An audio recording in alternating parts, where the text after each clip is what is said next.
Hoje a gente vai mergulhar fundo em umas cartas muito, mas muito emocionantes de um texto espiritual chamado Páginas do Coração.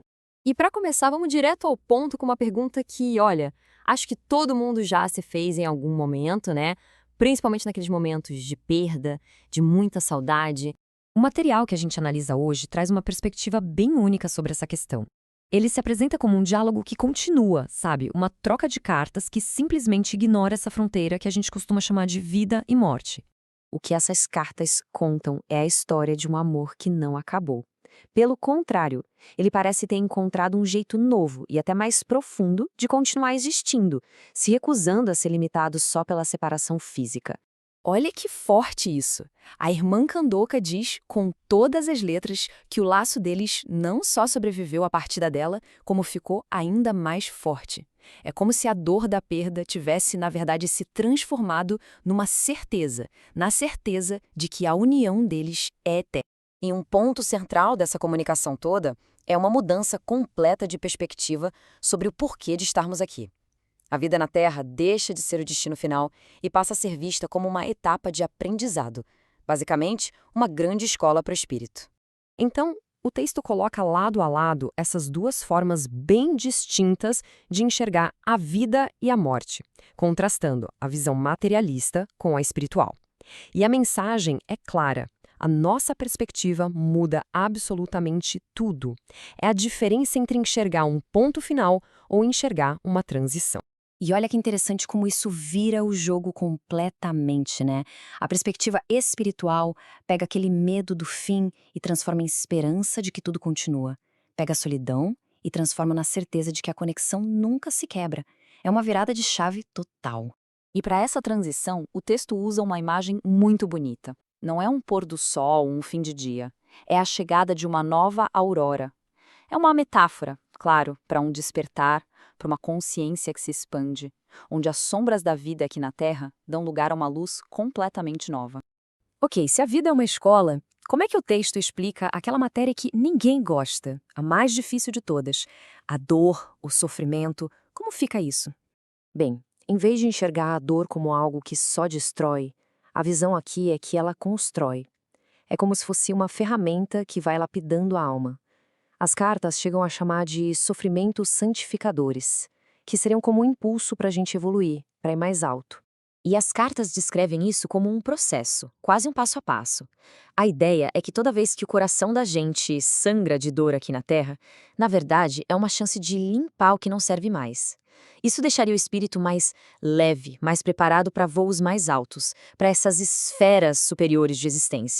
E é aqui que a coisa fica talvez mais desafiadora e, ao mesmo tempo, mais poderosa. É uma ideia que vira de cabeça para baixo o jeito que a gente normalmente enxerga as dificuldades e até as pessoas que nos causam problemas. E essa frase resume tudo brilhantemente. A ideia é que, por mais estranho que pareça, as nossas maiores lutas e até quem nos machuca podem ser, no fim das contas, os nossos maiores professores no caminho espiritual. Claro, se a gente souber tirar a lição dali. Tá, mas como é que a gente pega essa ideia sobre a dor e transforma em algo positivo na prática? Bom, é aí que entra um conceito fundamental, a caridade. Vamos ver agora como todo esse entendimento espiritual vira ação no dia a dia. A prática central é a caridade. Mas não é só dar alguma coisa, não. O livro descreve a caridade como uma ponte que liga o nosso mundo terreno com o divino. É o que conecta a nossa humanidade com o nosso melhor potencial. Então, o ponto principal é esse. Caridade aqui é muito mais do que dar coisas materiais. É um ato espiritual de se doar de verdade para o bem de outra pessoa. É a nossa resposta, na prática, ao sofrimento do mundo.